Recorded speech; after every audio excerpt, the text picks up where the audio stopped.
개념, 생각에 얽매이는 거. 개념은 생각에 얽매인다. 생각이 많다. 여러분 어떠세요?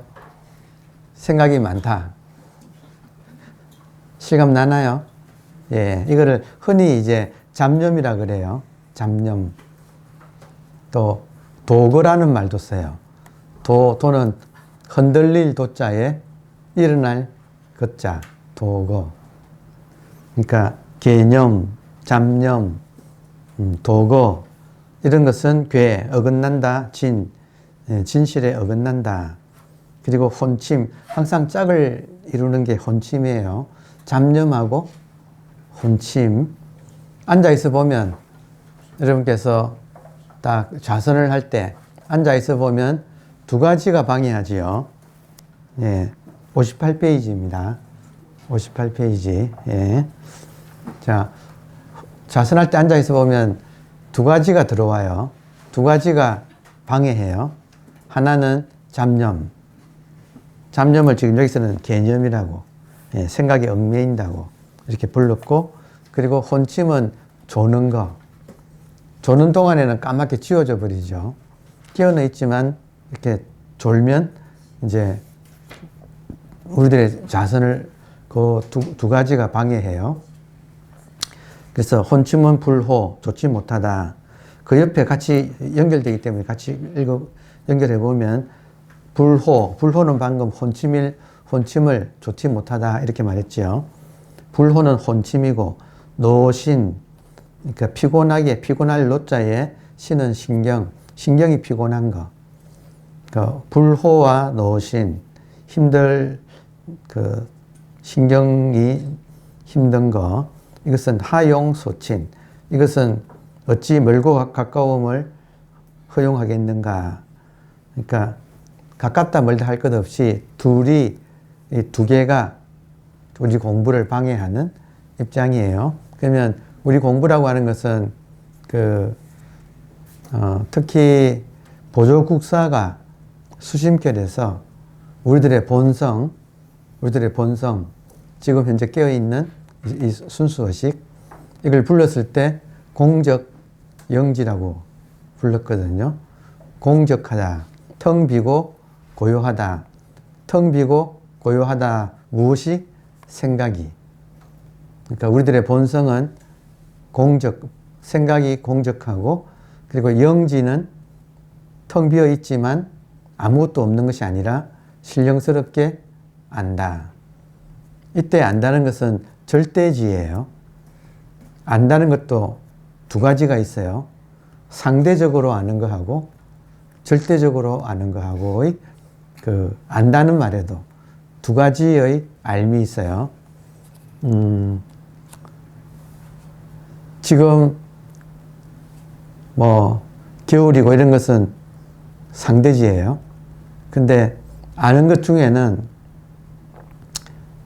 예를 들어서 양무제가 달마 스님한테 당신 누구요? 했을 때 불식, 나는 모릅니다 할 때 달마 스님이 양무제가 당신 누구요? 했을 때 나는 모릅니다 했을 때 모른다는 것을 알기 때문에 나는 모른다 그랬겠죠. 이때 모릅니다 하면 모른다고 하려면 모른다는 걸 알아야 모릅니다라고 하죠. 따라오나요? 좀 어렵나요? 처음부터 좀 어렵나요? 지금 다른 거, 간단하게, 지금 여러분 가장 가까운 사람 생각해 보세요. 뭐 하고 있을까요? 알아요? 몰라요? 모르죠? 맞아요? 모릅니다라고 하려면 나랑 가장 가까운 사람이 지금 뭐 하고 있는지를 모른다고 하려면 모르는 줄을 알아야 모른다고 하겠죠. 네. 아는 것이 있죠. 모른다는 걸 알잖아요. 그러니까 그거는 절대지라고. 알면 안다고 알고, 모르면 모른다고 아는 것은 항상 있어요. 불회, 모른다. 이때 회는 상대지예요.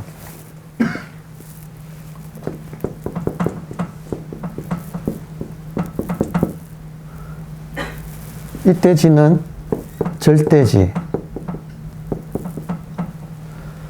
그러니까 불회. 우리 모두는 우리의 본질을 대상으로 알 수는 없어요. 그래서 불회, 알 수 없다. 알 수 없다는 것을 다만 안다면 할 때 이 안다면은 절대지예요. 그러니까 우리가 나의 본질은 알 수 없지만 지금 눈앞에 보이는 현상은 알 수 있죠. 맞아요? 예. 그러니까 상대적인 알을 내가 본질로서는 상대적인 알을 본질로 알 수는 없다는 사실은 다만 안다면 단지불회하고 그 유명한 시적견성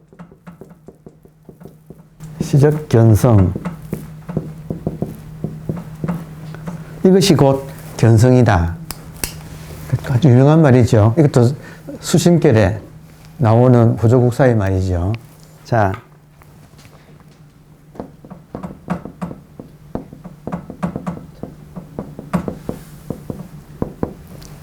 잡념하고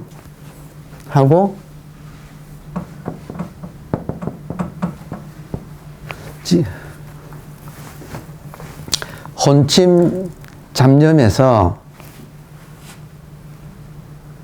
요것이 딱 반대되는 것을 잡념이 없다 이것을 보조국사 같은 경우는 공적하다, 혼침, 졸지 않는다 이 말을 신령스럽게 안다. 영자는 신령스럽다 할 때 영자의 약자예요. 제가 선생님한테 배울 때 선생님이 항상 영자를 줄여가지고 이렇게 영자가 되게 복잡하잖아요. 줄여서 이렇게 쓰셔가지고 저도 그냥 따라서 지금 그렇게 하게 됩니다. 자, 공적 영지, 잡념, 혼침.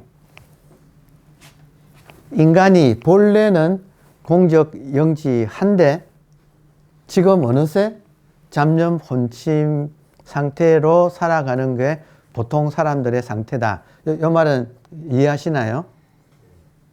그러면 문제는 뭐냐면 본래는 이랬는데 어린아이가 잡념, 혼침은 잘 없어요. 어린아이들은 되게 공적 영지해요. 이해되죠? 네. 우리들도 어린아이였으니까 우리도 공적 영지했어요. 근데 이렇게 복잡한 사회생활을 하다 보니까 잡념, 혼침에 시달리는 존재가 지금 되어서 망국물하지요. 그럼 이제 문제가 뭐냐면 어쩌다가 이렇게 되었을까예요. 우리가. 그러니까 지금 저는 이 점이 정말 중요하다고 생각을 해요.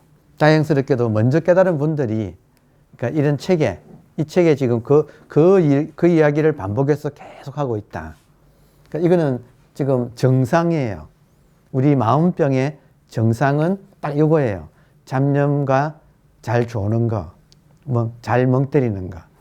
그러니까 이거고 이것이 정상화되면 다시 공정영지로 돌아가는데 어쩌다가 잡념 혼침에 빠져들었는가. 이게 이제 종교에서 말하는 모든 종교가 이 점을 밝혀놓고 있어요. 기독교적인 표현이 참 좋다고 생각해요. 기독교적인 표현은 선악과라고 원죄라 부르죠.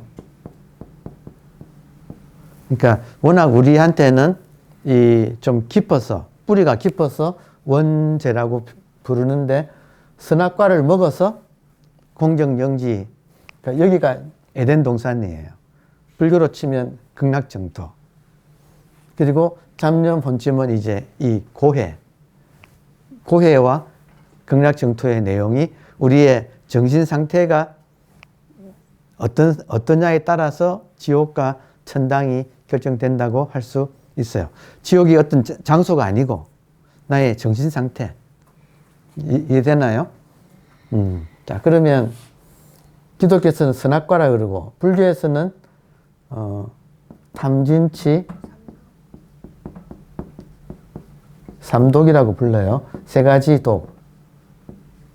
이게 근데 내용이 같아요.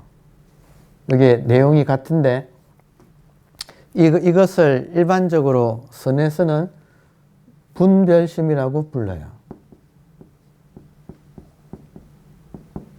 분별하는 마음. 그래서 복습할 겸 이 책 제일 처음에 한번 봅시다. 이 책 제일 처음에 복습할 겸 14페이지 보면 지도 문안. 여러분, 지도는 공경영지예요.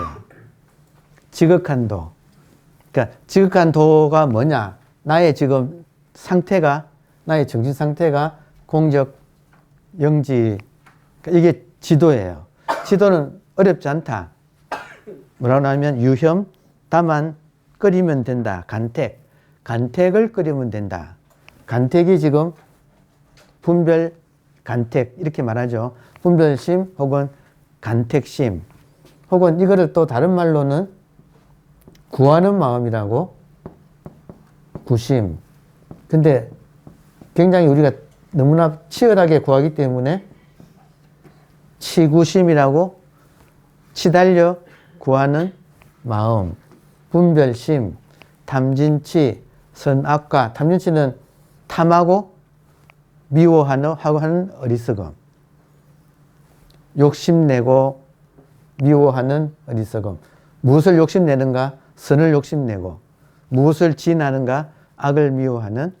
그래서 매사에 선악을 나누어 가지고 선은 좋다 그러고 악은 나쁘다고 하는데 이것들의 다른 이름 중에 하나를 선에서는 지혜,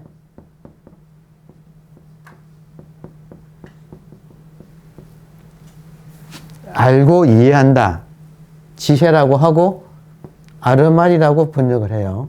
무언가를 이렇게 알고 이해해서 분별해서 치달려 구하는 그런 작용 때문에 우리가 공경영지를 놓치고 이쪽은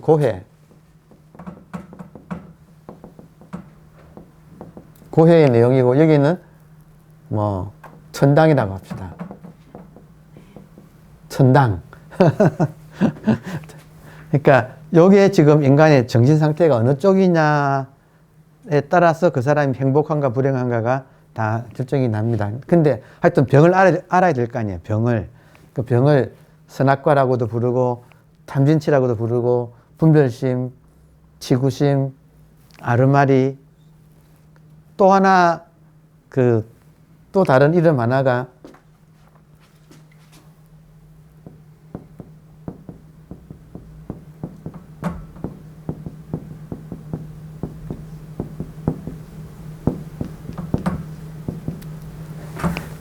애응지물이라고도 해요. 그러니까 이것을 좀 구체적으로 느끼는 사람은 어떻게 느끼느냐 하면 가슴에 이것이 걸려가지고 있다. 가슴에 뭔가가 바위 같은 게 하나, 돌덩이 하나가 이 가슴에 걸려가지고 안 내려가서 답답하다. 그래서 애는 걸릴 애자, 응은 가슴 응자예요. 가슴에 걸린 물건, 애응지물이라고도 해요. 그러니까 지금 이것들 때문에 우리가 공경영지 못하고 잡념 혼침의 상태로 살아가기 때문에 문제는 이것들을 우리가 어떻게 한번 애응지물을 어떻게 쑥 내려가게 하는가. 가슴에 걸려있는 이 물건을 어떻게 쑥 내려가게 하는가가 지금 공부의 가장 관건이다. 여러분, 지금 저는 여러분하고 이 문제를 논의하면서 문제는 분별심이구나 하는 것을 정말 이제는 굉장히 좀 깊이 느끼고 있어요. 그래서 이 점을 여러분한테 전해드리면 좋겠어요. 왜냐하면 문제가 뭔 줄 알아야 고칠 테니까.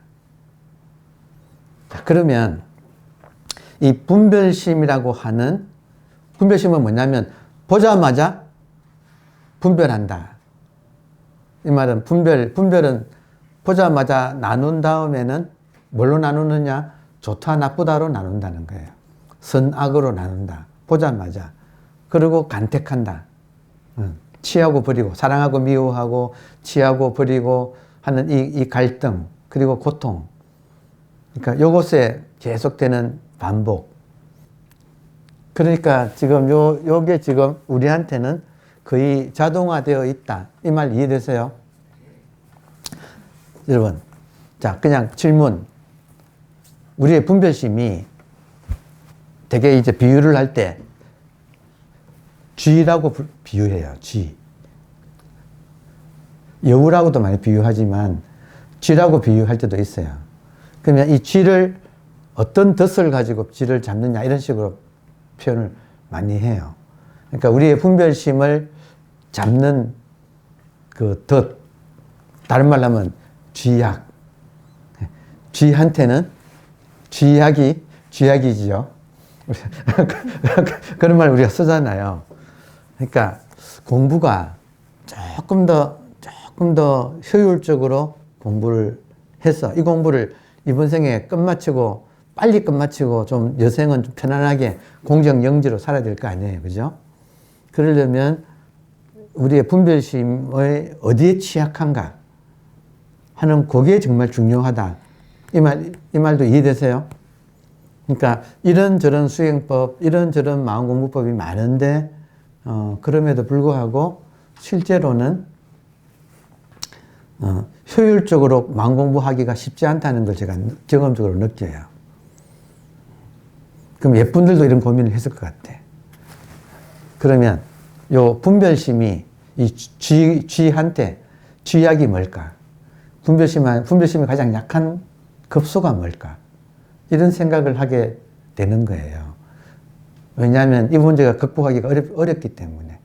여러분, 기독교인이 원죄 극복하기가 안 쉽겠죠? 얼마나 어려웠으면 원죄라고 부를까요? 나 혼자만의 죄가 아니라 모든 인류의 원죄라고 이렇게 부를까요? 자, 그래서 제가 뜸을 조금 들이고 있는데, 여기 광화문에 가면 포시즌 호텔이 있어요. 포시즌 호텔이 있어요. 근데 거기가 처음 열었을 때, 공사 오랫동안 했는데, 그 공사가 끝나고 그 호텔이 처음 열었을 때, 크게, 지금부터 몇 년 전이에요. 크게 이제 행사를, 포시즌이라고 하는 호텔을 홍보할 겸해서 유치를 했는데, 포시즌 호텔이. 그게 뭐냐면, 이세돌과 알파고의 바둑 대국이었어요. 기억나세요? 아주 큰 뉴스였잖아요. 거기에 사람들이 전부 다 반신반의해서 아무리 AI라고 하는 인공지능 기계가 발달했다고 하더라도 저 천하의 고수인 이세돌을 이길 수 있을까? 하고 사람들마다 의견이 참 분분했어요. 근데 실제로 해보니까 첫 판, 두째 판은 AI가 이겼죠. 세 번째 판인가? 거기서 이세돌 기사라고 해야 되겠죠. 이세돌 씨가 79수, 그것까지 제가 기억하고 있네. 그 천하의 묘수를 아주 복잡한 전투 상황에서 딱 한 수, 79번이었거든요. 1번, 2번, 이렇게 해가지고 79수째 돌을 딱 놓았을 때 AI 기계가 그때부터 버벅거렸어요. 버벅거린다는 걸 뭐라 그러지? 기계가 뭐라 그러죠? 기계가 하여튼 이게 작동을 못했어. 그래서 이상하게 놓지 않는 구석에 그냥 놓는다든지. 그래서 항복했거든요.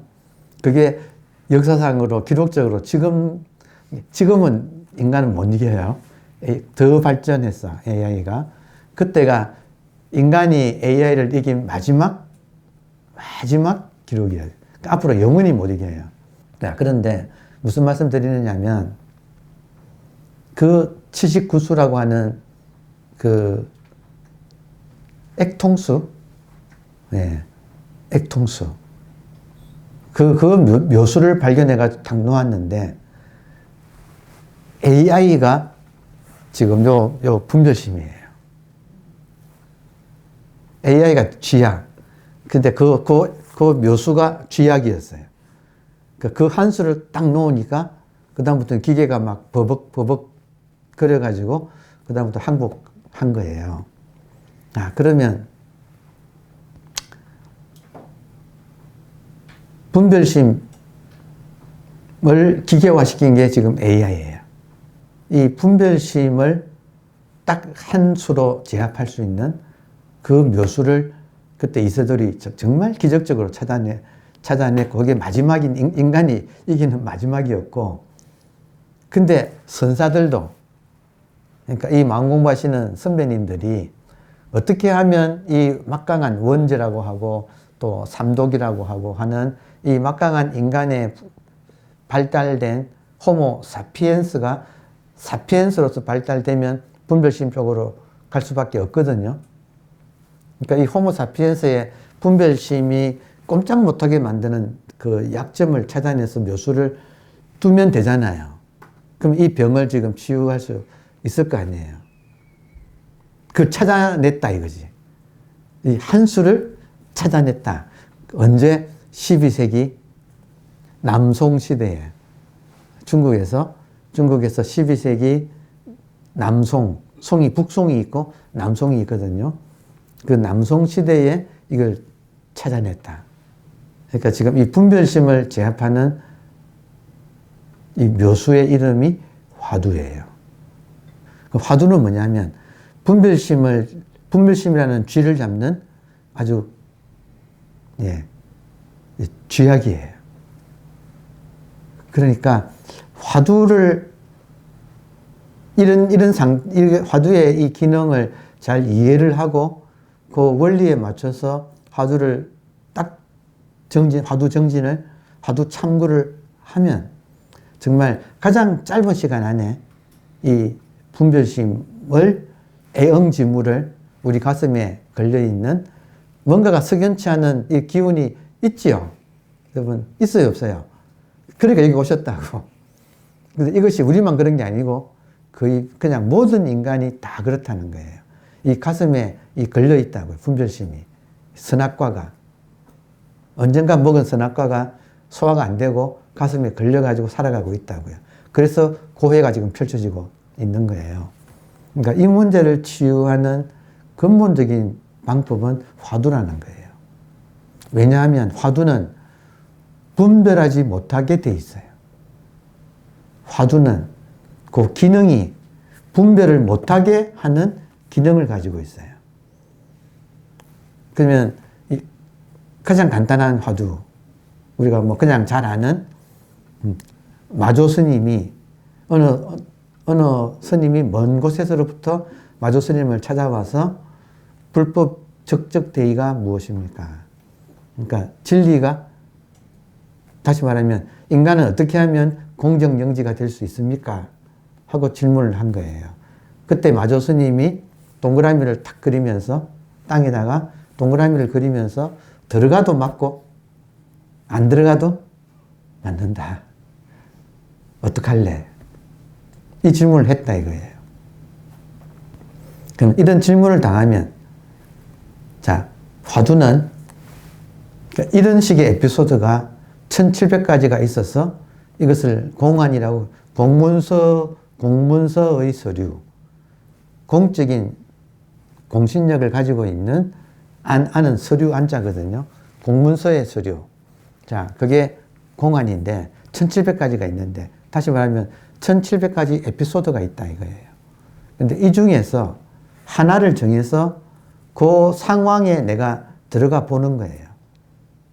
1700가지 화두 공안이라고 하는 에피소드가 있는데 그 중에 하나를 내가 지금 그 안으로 내가 그 상황에 직접 나도 뛰어들었다고 자기한테 그 공안을 대입하면 그 하나는 화두가 되는 거예요. 인간을 대화의 국면으로 끌어들이고, 대화의 에피소드로 인간을 끌어들이고, 그리고 그 대화 국면에서 질문을 던질 때 분별심은 절대로 풀 수 없는 문제를 던지는 거예요.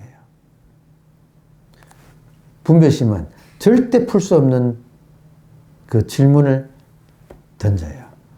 그러면 상대방이 이 질문에 답하려고 답을 해야 되잖아요. 자기가 진리를 물으러 왔고, 여기서 진리는 이런 것이다라고 딱 제시했고, 그러면 바로 앞에 마조 스님 같으면, 마조 스님이 덩치가 좀 컸대요. 그러니까 마조가 탁 이렇게 앉아가지고 찾아왔는데, 삼배했을 거 아니에요. 삼배하고 밑에 무릎 꿇고 불법 적적 대의를 물었을 때, 마조 스님이 친절하게 일어나서 동그라미를 탁 그리고, 들어가도 입타야, 출타야. 들어가도 맞고, 나와도 맞는다. 어떡할래? 할 때, 이 분별심의 입장에서는 들어가거나 분별, 나눈다. 별은 따로따로 나누어서 취사 선택하는 분별심의 입장에서는 들어가거나 밖에 있거나 둘 중에 하나잖아요. 오케이? 그러니까 분별심의 입장에서는 들어가도 맞고 나와도 맞는데 해결할 방도가 없지 않나요? 우리 각자가 마조 스님 앞에서 진리를 물었는데 마조가 그렇게 답을 했을 때 그 젊은 스님의 상황을 나한테 대입해가지고 지금 내한테 그 문제가 떨어졌다. 그럼 나는 어떻게 할 것인가? 처음에는 머리를 굴리겠죠. 어떡할까? 들어가도 맞고 안 들어가도 맞는다는데 차라리 가운데 줄을 했을까? 아니면 발바닥 가지고 줄을 지울까? 아니면 팔짝 뛰어 올라가서 나뭇가지를 잡고 뛰어 오를까? 별의별 궁리를 처음에는 할 거예요. 근데 마조 스님의 뜻이 그런 데 있지 않다는 건 금방 머리는 돌아가겠지만 금방 알 거 아니에요. 임재종 양기파의 수산성념이라는 스님이 계셨어요. 그 양기 스님보다 몇 대 안 됐어. 그 밑에. 수산성념이 하루는 되게 설법할 때 당에 올라서 상당 법상에 올라서 죽비를 탁 보이면서 이것을 죽비라고 하면 현상에 떨어지고 현상에 저촉되고 저촉된다. 이게 촉은 쫙 이렇게 붙들린다 이 말이에요. 이걸 죽비라고 하면 현상에 저촉되고 죽비가 아니라고 하면 이 현상을 등지게 된다. 죽비를 딱 보이면서 죽비라고 하면 현상에 저촉되고 현상에 떨어져 버리고 이걸 죽비가 아니라고 하면 현상을 등지게 된다. 그래서 이거를 배촉관이라고 해요. 배는 등질 배자, 촉은 저촉될 촉자. 나중에 찾아보세요. 배촉관, 관은 관문. 죽비라고 하면 저촉되고 죽비가 아니라고 하면 등진다. 어떻게 해야 배촉에서 나올 것인가 하고 이렇게 법상에서 올라가지고 그 법문을 딱 하시고 내려갔어요. 그럼 그때부터 그 밑에 이 법문을 들은 사람들은 이제 숙제가 생긴 거예요. 죽비라고 해도 맞고 죽비가 아니라고 해도 맞는다. 어떡할래? 여러분 어떡할 거예요? 자, 이게 지금 화두. 그러니까 이런 공안이 1700개가 있어. 그럼 이 에피소드 중에 하나를 내가 선택해서 내 문제로 삼아서 내가 답하려고 하면 그 방법이 분별심이라고 하는 쥐를 잡는 쥐약이다 이거예요. 어떤 또 경우는 조주 스님한테 젊은 스님이 찾아와서 또 불법 적적대의를 물었거든요. 뜰 앞에 잣나무다 그랬거든요. 그러면 뜰 앞에 잣나무다 이 말이 그 말을 공을 젊은 스님이 조주 스님에게 무엇이 불법 적적대입니까? 던졌잖아요. 공을 던졌어. 그러면 조주가 그 공을 받아가지고 딸 앞에 잣나무다하고 도로 줬어. 그럼 그 공을 받았으면 다시 조수님한테 이걸 넘겨야 될 거 아니에요. 여러분이 그 젊은 스님이라면 어떻게 넘길 거예요? 뭐라고 하면서 넘길 거예요? 안 쉬워요. 답하기가 정말 안 쉬워요.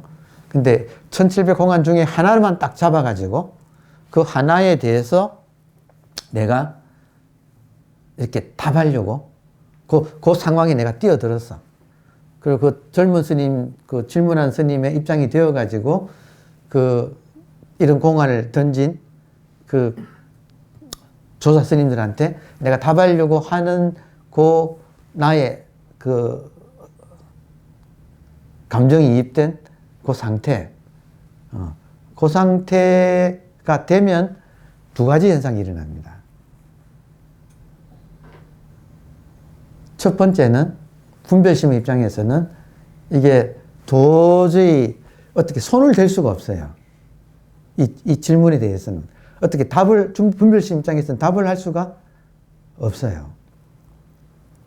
그래서 좀 이렇게, 하여튼 이 대목에는 원효 스님의 그 말씀이 좋아가지고 인용을 해보면 원효 스님이 어떻게 하면 한국인들에게 지금 이 분별심의 문제를 이렇게 해결할 수 있게 해드릴까 했을 때 각설이패를 만들어서 각설이란 말이 각을 설하는 패거리. 각설. 이름이 그냥 각설이 아니에요. 각은 깨달을 각자고 설은 설법할 설자예요. 깨달음을 설법하는 패를 만들어서 다니면서 노래를 부르게 했다.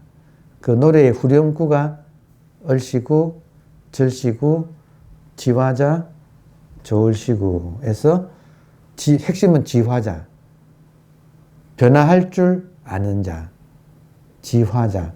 변화한다는 건 뭐냐면 분별심의 애응지물을 쑥 내려가게 할 줄 아는 자. 그러니까 쑥 내려간 자. 지화자. 조을씨구. 조을씨구라는 말은 아재아재 지금 같은 거예요. 아재아재 간다 봐라 아재 피안으로 건너간다 봐라 성 아재. 성이란 말은 다 왔다. 간다 피안으로 간다 피안에 다 왔다. 이게 변화의 내용이에요. 도피안 피안으로 건너가는 거. 피안이 어딘가? 공적 영지. 차안은 잡념 혼침. 그러니까 요 변화할 줄 지화, 변화할 줄 아는 자가 조을씨구. 지화자 조을씨구. 분별심의 다른 이름이 몽키 마인드거든. 여기 또 동의어 하나 더. 몽키 마인드. 예. 그 몽키 마인드가 계속 머리를 돌리다가 이게 당황하기 시작해요. 그래서 당황해서 얼어붙는다. 당황해서 얼어붙는다. 그게 얼씨구예요. 분별심이 주도하던 인간이 이 질문 앞에서 점점 얼어붙는다. 이 말 이해되세요? 자, 육조 해능 스님한테 공안 중에 하나예요. 공안 중에 1700가지 공안 중에 하나예요. 육조 스님한테 남학회양이라고 하는 젊은 스님이 찾아와서 이제 질문을 했습니다. 어디서 오시나? 그랬더니 숭산에서 오는 길입니다. 어디서 오시는가 했을 때 사실은 이 말귀를 알아듣는 사람이라면 숭산에서 옵니다라고 답을 했는데 어떤 스님은 그런 스님도 있어요. 그럼 숭산에 살기 전에는 어디서 살았는가 그런 거예요. 그럼 또 무슨 산에서 살았다 그럴 거 아니에요. 중국 같으면 낙양에서 살았습니다. 그러면 낙양에서 살기 전에는 어디서 살았는가? 자꾸 물어 들어가면 어떻게 될까요, 여러분? 제일 처음 살았던 곳은 엄마 뱃속이네. 그 하다 보면 엄마 뱃속에서 살았습니다. 그럴 거 아니에요. 그럼 엄마 뱃속에 나기 전에는 어디 있었는가 하고 질문하면 답하기가 안 쉽죠. 그러니까 어디서 오는 길이 어디서 오시는가라는 이 질문도 공안이에요. 여러분 어디서 오셨습니까? 이 질문도 공안이라고. 그러니까 첫 번째 공안을 던졌는데 말귀를 못 알아듣고 숭산에 거기서 탁 막혀야 되는데 원칙은. 근데 숭산에서 왔습니다 했다 이거예요. 그러니까 숭산에서 왔습니다 하니까 두 번째 질문이 어떤 물건이 이렇게 왔는가. 임마물이 신마래요. 어떤 물건이 이렇게 왔는가. 그러니까 그때는 이제 말귀를 알아들었어요. 어떤 물건이 이렇게 왔는가 했을 때 이 물건을 이 송장 끌고 온 이 물건을 뭐라고 답을 하기가 쉽지가 않다. 이해되나요? 쉽지 않아요. 자, 그러면 여기에 대입을 해서 화두라는 것은 이 공안 하나를 착안을 해서 이 공안 속에서 그 젊은 스님의 입장이 내가 되어 보는 거예요. 그러면 지금 나한테 육조 스님이 어떤 물건이 이렇게 왔는가 했을 때 제가 대답하기가 안 쉽다.